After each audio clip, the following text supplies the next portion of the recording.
Tell me a bit about yourself. Well, I'm tattooed. There's one of my short answers for you. No, my name is the Scary Guy. It's my legal name. It's not really a name, though. It's a title.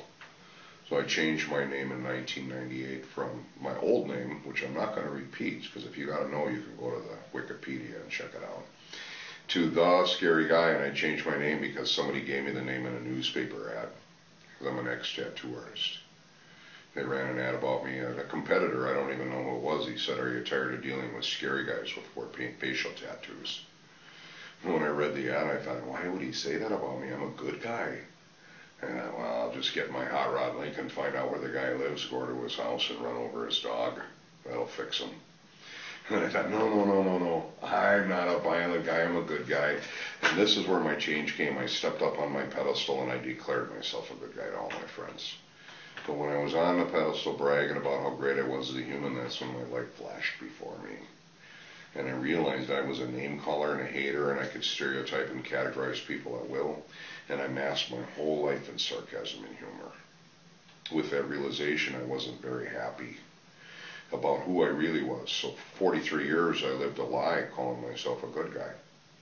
So I had to make a decision. Was I going to really be a bad guy? And what is that? Or was I going to shut my mouth and figure out what a good guy looks like?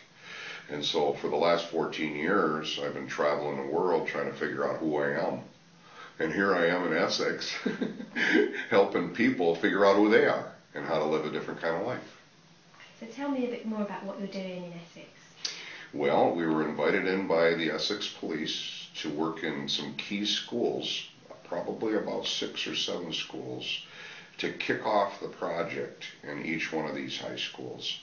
And the project would consist of about 3 or 4 phases. The first phase is the awareness step. So what we're going to do in these schools is bring everybody to the same level of awareness as to how they all participate in the transfer of this negative behavior. And in the real world, they would call that bullying or name calling or emotional hostage taking.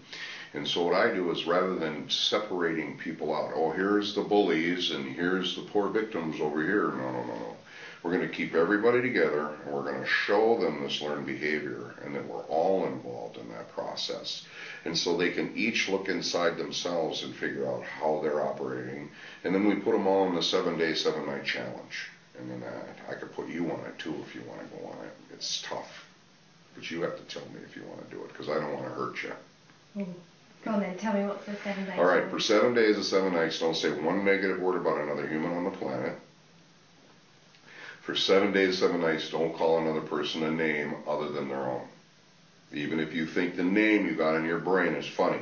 You know what I mean? Like I used to do, sarcasm. If you slip up and make a mistake in front of this person, you have the courage to look them square in the eyes, hold your hand out, and apologize to them. Say you're sorry. And then you get on with your challenge. A lot of people think that's about being a good human being, shutting your mouth. And on the surface, that's what you might think. But in the truth is that I want you to discover, what are you doing with what you're hearing?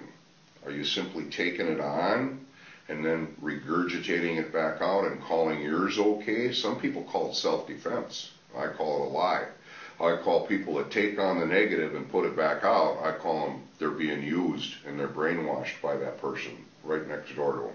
And it's happened so quickly now, it's almost like a reactionary system we're living in. So what I do is I break that down and I show them exactly what's happening so that they don't have to live in that space anymore and they can start making choices. And what do you hope that the young people will take away from your visit? I don't hope anything. I don't hope, I don't wish, I don't do any of that kind of thing. I am very direct and I'm very clear. And I know what these kids can take away. They can take away from this that they have the power to make choices as to who they're going to be, no matter who speaks to them. Just because they hear a person speak doesn't mean the meaning of the words belong to those kids. Same for you. Same for any police officer on the force. If they hear someone speak, the natural reaction is to take it on board and take and move it out some other way. No, I'm saying that's a lie again. You have the power to decide and process what you see and hear and then choose your next step, not let them dictate who you're going to be. And that ain't about hope. Those are real actions that people need to take. Okay, so we go through the questions again, and if that's all right, so don't conclude it.